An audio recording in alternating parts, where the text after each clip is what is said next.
ஆனால் இன்றைக்கென்று என் மக்களுக்கு என்று ஒரு படை இருக்கிறது. என்ன படை? நாம் தமிழர் என்கிற தேசிய இனத்தின் திரட்சி.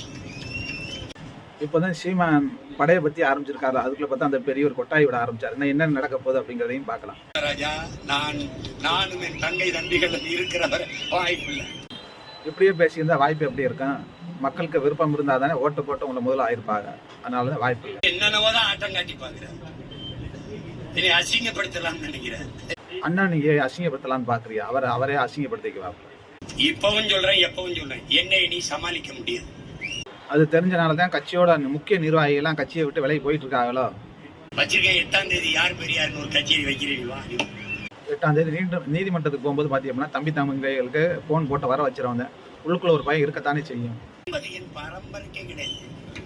நம்ம சீமா அண்ணன் பரம்பரைக்கே பயங்கிறதே கிடையாது. வேணும்னா போய் இங்க கேரளாவில் கேட்டு பாருங்க, சொல்லுவாங்க.